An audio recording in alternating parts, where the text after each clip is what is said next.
Hey everybody, welcome back to Touchy Reactions. Hey. I have my amazing husband, Ryan. I got my beautiful wife, Cindy, and we just got back from a 2-week vacation.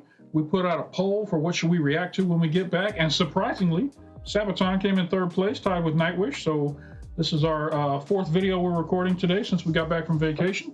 I looked at Sabaton's recent releases on their channel, and it's really just been a lot of listening through entire albums for like an hour. I didn't think that'd make for good reaction content, so I looked back on my back catalog that Cindy hadn't heard yet, and one of the most interesting and a learning experience. One of the stories that I really wanted her to hear was the story of Inmate. What is it, 4859? I think it is. 4859, yeah. And so that's what we're going to do today. Cindy has not heard this or the history. I've heard the song and the history, but I want her to experience it for the first time. I'll try not to spoil anything. I'll just be quiet for most of this. We'll get her feedback. And I just love Sabaton, and I love their songs, the history they represent, the stories that they tell are real. Yeah. I love history, so let's slay. Watching two videos today. We're going to watch the official lyric video from Sabaton, which oddly enough, I might have to put some words over the screen because they copyright the videos. And then we're going to jump into the Sabaton history with Joachim and Indy Nidell. So that's the lineup for tonight. Ready? Yes. This is Inmate 4859 by Sabaton. Okay.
Oh my goodness. The prison camps. Yeah.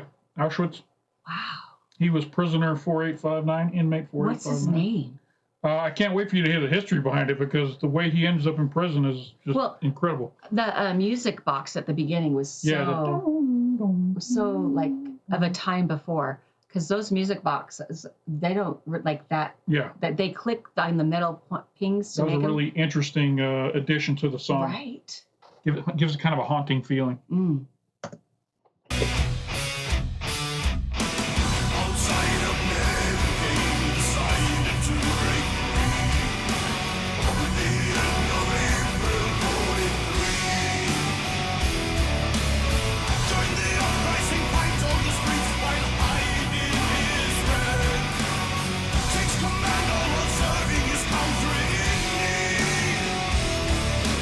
Whoa!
the sound of the beat during the chorus is almost like a dredge, like dum, dum, Yeah. dum. Like It's a slow marching. It's like the never ending of it all. March into hell It's kind like, of thing. yeah, like not stopping, but you just have to go forward. Yeah. You know, sometimes in life you feel that way too, but not to, like, no one knows their name. Is a prisoner or is he a hero? I think they're all heroes. They all become a number once they check in. They don't have heroes, names though. anymore. Like, I was hearing the guitar solo there, and I was wondering who the guitarists were when this song was written, because I know they've had some different guitarists come and go. We're mostly familiar with Chris and Tommy. I'm wondering if this was Chris and Tommy era, or was this before them, or what? I don't know. It sounds great.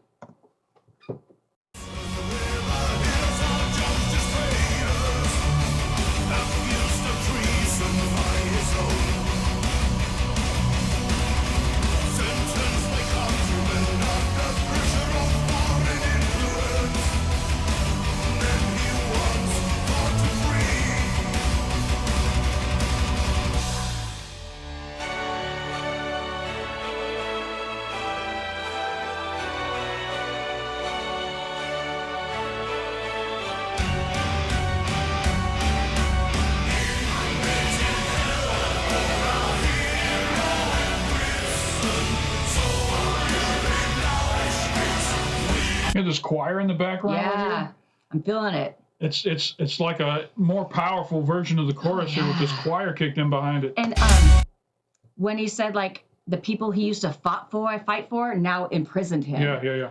That's powerful. You'll see that in the history. Wow.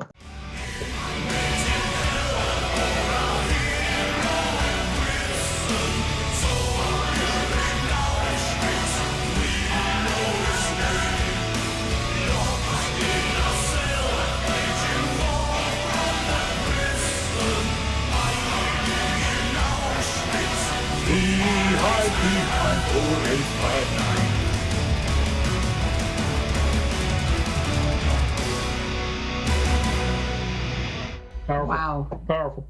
Yes. All right. Wow. That's the song. Now let's hear the history behind the song. This is Indy Nidell and Joachim from Sabaton. Joachim. I met him. Sabaton History number 42. Witold Pilecki, Inmate 4859. Ready? Yes. The story of Witold Pilecki is one of the great 20th century stories of bravery and sacrifice. And our song Inmate 4859 is about the brave man, Witold Pilecki.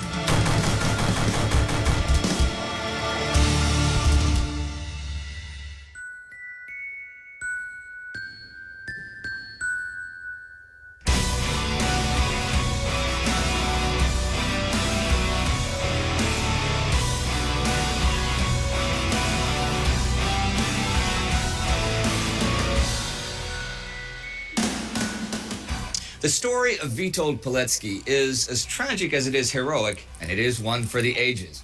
He was born in the Russian Empire near the Finnish border in 1901, spent his youth as part of the nationalistic Polish Pathfinders, and fought in independent Poland's new army against the Soviets in the Polish-Soviet War. He lived a peaceful life for much of the interwar years, but eventually returned to the Army Reserve, and in 1939 was mobilized against the German invasion. Pilecki's Ulan regiment was shattered by the advancing Wehrmacht, but he joined other Polish stragglers and kept fighting until the fall of Warsaw. In late October, he disappeared into the underground, where he joined the resistance movement of the Tajna Armia Polska, an arm of the Armia Krajowa, the Polish Home Army. Now, one of their tasks was to get inside knowledge about German prisoner of war camps, and one camp in particular in the small town of Oswiecim, Auschwitz in German, where many Poles simply disappeared. It was suspected that they were sent to Germany as forced labor, but no one knew for sure. Pilecki came up with a dangerous plan. He would personally infiltrate Auschwitz, uncover the truth, and organize resistance in the camp. On September 19, 1940, using the alias Tomasz Serafiński, he intentionally walked into a German security sweep on the streets of Warsaw. SS men seized him, and the next day he was herded alongside other Poles into trucks at the Warsaw train station. Oh my goodness. This man Volunteered. to get put into Auschwitz What a hero. in order to gather intelligence and fight the war from inside the prison. Wow. To gather, to create a resistance inside the prison. To let them know there's hope, that their people are fighting for him. Right. Wow. All day they drove east. The men pressed together without food or water. Now, the rest of this story is told directly from the source material, from Pilecki's personal report about his experiences in the camp. It is not pretty.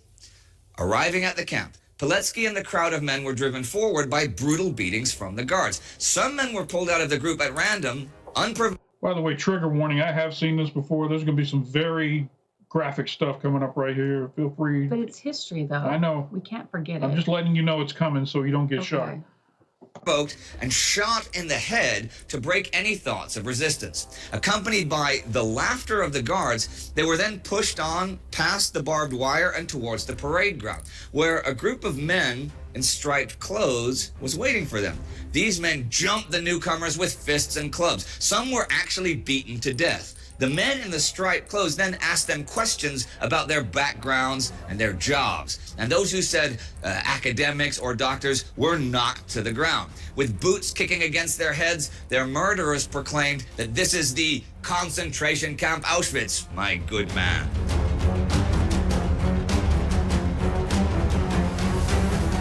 His head shaved, Pilecki hurried out of the bathhouse, though a guardsman knocked out 2 of his front teeth because he did not hold the sign with his prison number between them. From now on, Pilecki was neither himself nor Tomasz, but a number, prisoner 4859. In his paper-thin blue and white striped uniform and a pair of ill-fitting wooden shoes, he found himself once again on the parade ground. There, he encountered the murderous men again. They were called capos, prisoner functionaries. Often German or Polish criminals, they were tasked with, let's say, keeping things in line inside the camp, since the regular SS men lived in barracks outside, right? Most of the capos were violent sadists who enjoyed brutally beating and torturing the helpless prisoners. Wearing yellow armbands with the capo label, they also oversaw the labor companies, to one of which Pilecki was assigned. In that labor company, it became clear that Auschwitz aimed to first exterminate the Polish intelligentsia.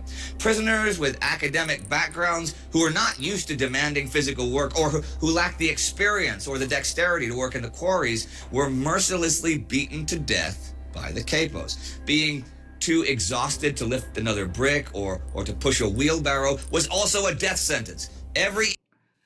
Imagine being in a prison and the only crime you committed is being someone from a certain place or of a certain background. You know what I mean? That's the only, you didn't rob anybody, you didn't murder anybody, you didn't kill anybody. Wow. Your only crime is being who you are and where you're from. And you're being forced into forced labor, forced slavery kind of thing. Just unimaginable in these days. And it's probably happening out there in the world right now. And, there's probably a lot of it going on that we don't know about. It's just so somber, the reverence for this. I have a lot of respect.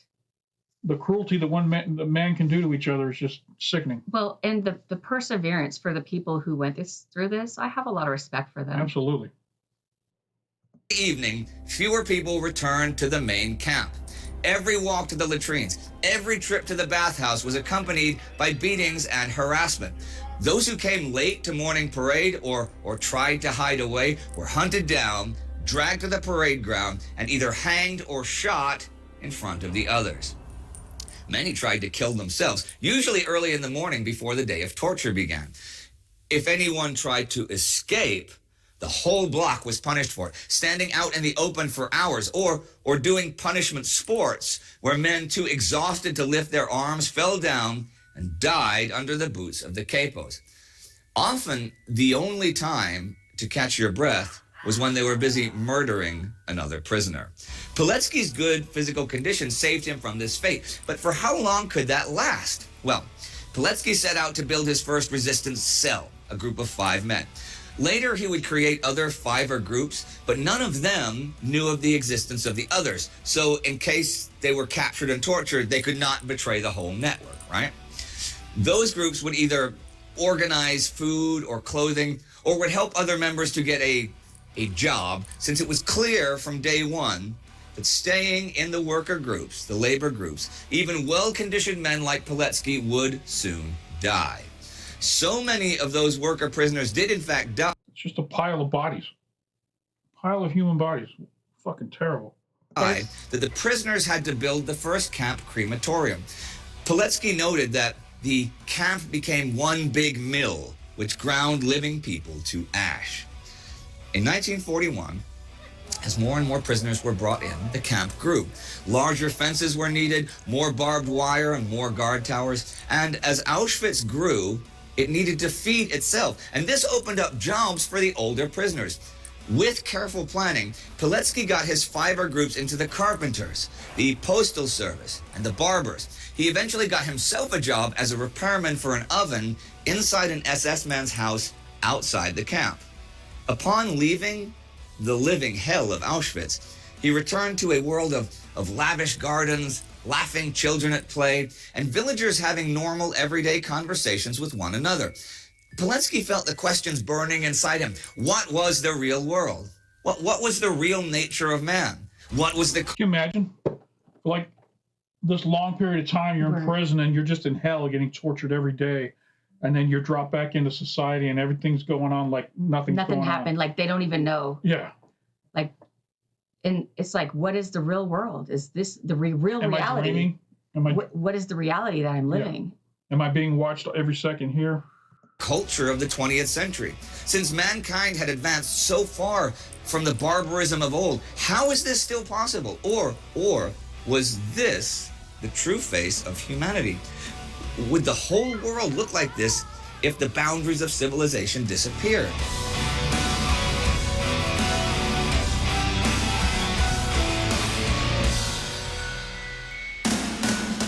Each morning, he and the other prisoners found themselves surprised to be alive. Their bodies thin to the bone, black and blue from the daily beatings, riddled with lice and fleas, living on a starvation diet. Only his daily mantra, "You're not giving up," helped Poletsky keep on and try to inspire others to do the same. Survival was only possible through friendship and mutual help. Loners died quick. Now, up until May 1941, it was possible for ordinary Poles to be released from Auschwitz, mostly by their families paying enormous sums to the Germans. Those released prisoners smuggled... So even in this madness, rich people still get out of it by being able to buy their family members out of the, wow, terrible. I mean, thank God that some people were able to get out, but it just, society never changes when it comes to rich people being able to get out of the horrors of war. Poletsky's notes to the Armia Krajova, but when the war between Germany and the Soviet Union began, this stopped. Instead, new groups began arriving to the camp. Many were now Jews, and by the end of August, the first Soviet prisoners were transported to Auschwitz. Poletsky reports that one day, 700 officers were tightly packed into a room all day, till finally a group of German soldiers with gas masks on threw gas containers inside. This was the first act of gassing people with hydrogen cyanide at Auschwitz, according to Poletsky.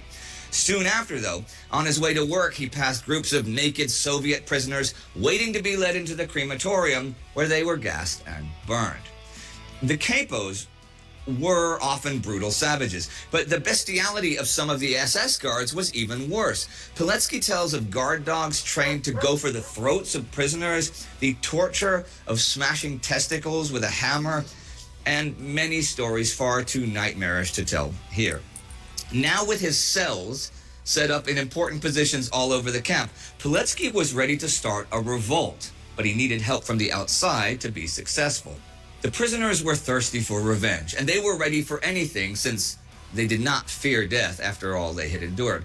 But even had... You would think after so much time you would welcome death. Yeah. Yeah. Just take me away from this torture. But at the same time, you're not done yet. No. Like you're constantly in that battle in your mind. Mm-hmm. Maybe one more day and it'll all be over, kind of thing. Mm-hmm. And we'll be freed. Had they managed to overwhelm the guards and take the camp, they would not be able to hold it for long. Pilecki believed that the Armia Krajowa had received at least one of his messages. He had urged them to stage an attack or send in paratroopers from the Free Polish Army over in Britain or drop a crate of arms onto them or something. But so far, nothing.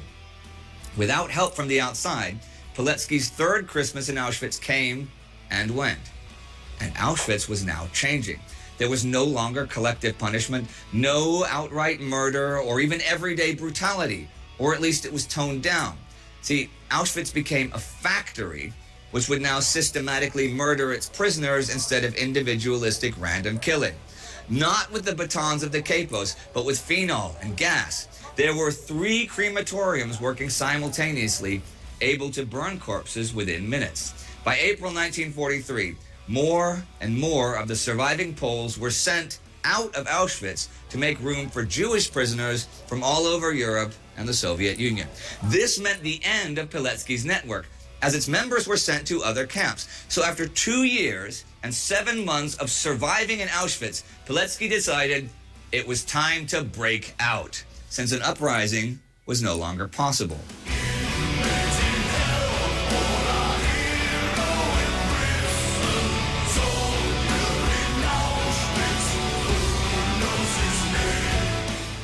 He got a night shift job at a bakery outside the camp.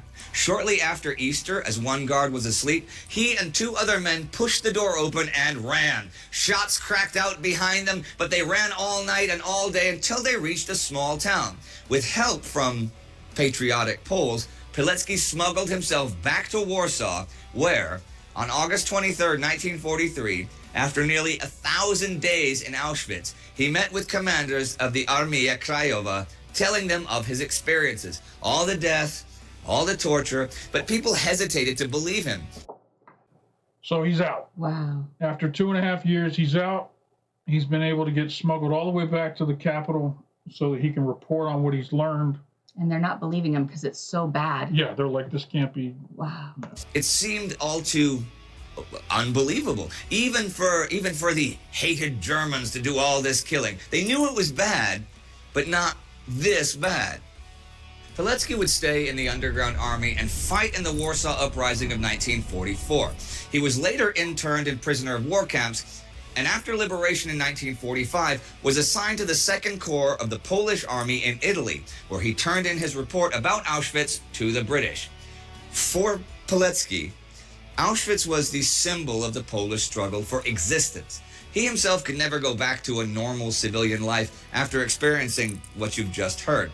He maintained contact with the underground resistance, now against the Soviet Union, after the war, and indeed returned to Poland in late 1945 to report on the Soviet occupation.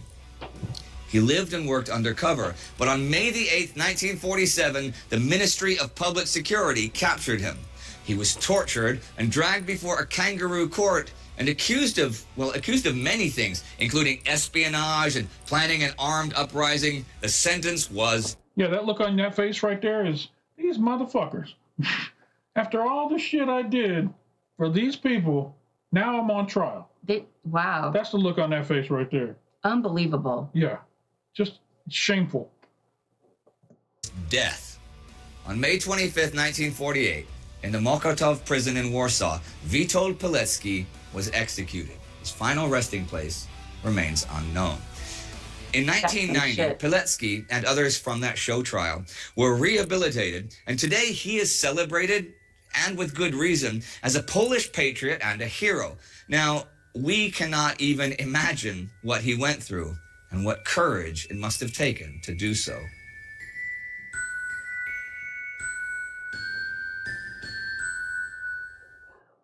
It's a pretty heavy story, you know? Yeah, I gotta be honest, I don't know how many people we researched for the Heroes album, but if there ever was a slam dunk, pardon my language, what the fuck moment, this was it, I would say. And it is, their sacrifice is one thing, bravery is another thing, but doing all of that, I mean, think of the odds. I mean, getting in and getting out. Yeah, I'm gonna go to Auschwitz on purpose. And then I'm going to get out on purpose and doing all that for a cause and for what is essentially what is a noble and a just cause any way you slice it. Yeah. And I mean, I am so surprised also that how isn't there a major Hollywood blockbuster about this? That makes no sense at all. Yeah, and people are coming up with, you know, Hollywood scripts. I mean, I'm not bashing the film industry here, don't get me wrong. Fashion. But I mean, people are making scripts that are less fantastic and not true, and still nobody. And this is a feels true this. story. And it's even the tragic ending and stuff, you know. Yeah. It's This would make like a really good HBO or Netflix series. You know what I mean? Oh, Tell the whole story kind of thing. And like he said, mine was like, holy shit. I had a holy shit moment. Yeah. Like, I was like, holy shit. Yeah. Excuse I my mean, language. But holy shit. To go through all he went through and then to be turned on by his own people was just, my God. Maybe that's why they're not doing it. well, they could throw in like a romantic interest or something. They got Gwyneth Paltrow, maybe. I don't know. Romance in Auschwitz, great. Stranger things have happened in Hollywood. Yes, true. You know, but that leads you to wonder. I mean, there must have been romantic stories in Auschwitz. I guess so. I mean, we met a woman called Anna who fought in the Polish resistance Okay. during the uprising. Yeah. She actually said that, she was flirting with a guy in the middle of, you know, I mean, not as they were shooting, I guess. Yeah. But, I mean, but that's not 24 hours a day, 7 days a week. Exactly. So, I mean, she said it's strange how man, or, you know, you can normalize such a extreme situation and life still goes on. You still go to the toilet, everybody understands that, but you are still actually falling in love while fighting or waging a war, you know? It's weird. And if this guy could break out, then of course you could break from the men's side to the women's side. Yeah. You know, it's nothing. I mean, if there's one thing this all proves is nothing is impossible. Nothing is as impossible as you think. I know, but it is. It's, you know what would, even more than just a Hollywood movie, it'd be a good miniseries. Yes, you know? Actually. HBO, do you hear this? See? Right? I wonder if the seed of that was planted in my mind back when I reacted to this the first time and I just regurgitated it as a result. I'm just very overwhelmed right now. Yeah, it's shocking, right? I wish more Americans knew this story. I'm learning more and more how much I don't know about history. They shed us from this kind of stuff in America. They shield us from all of it. They don't want us to know the bad. We get the watered down version of history. Trickle down. We don't get to hear the nasty part. The real things. And Yuki and I'll write it. I mean, I'm a writer, and he's good at emotion, so together we could do it. Yeah, but don't put me in acting in it because I suck as an actor. So. As we've noticed over these months of Sabaton History, ladies and gentlemen. What about the actual song itself, though?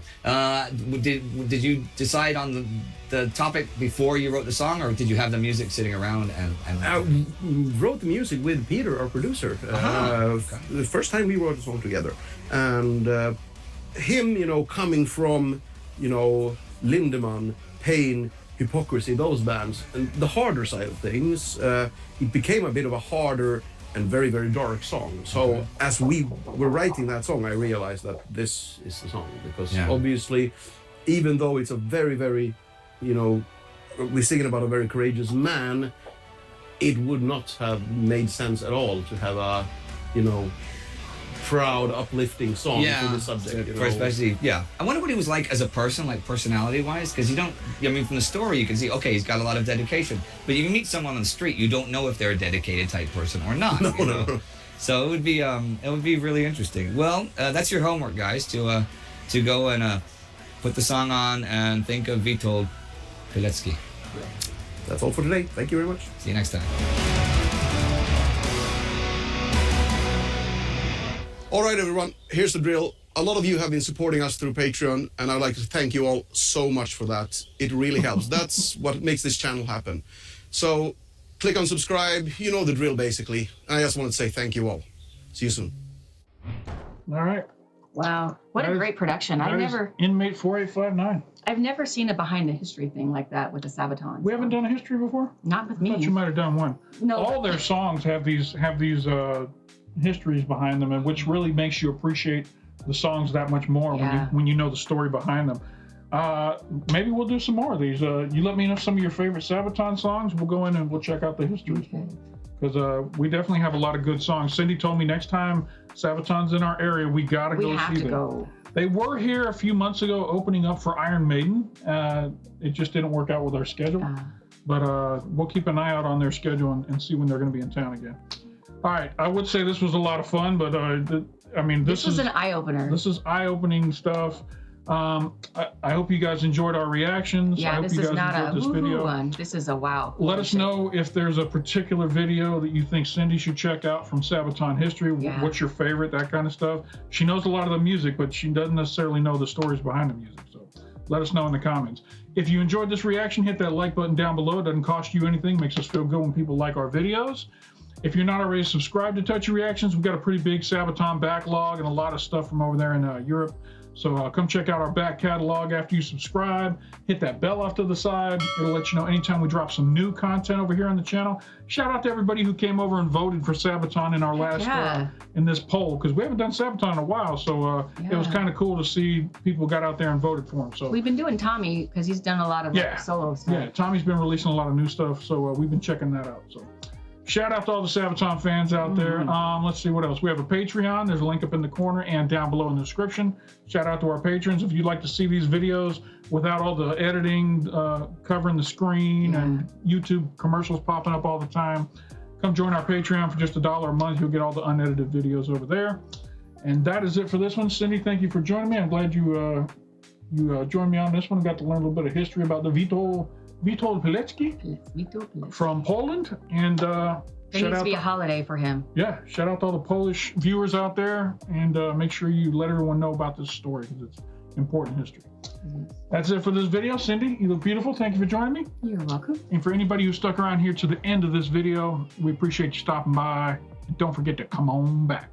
Bye. If you enjoyed this reaction, YouTube has an algorithm that knows everything you like and knows you like this. Come check it out. You know you wanna.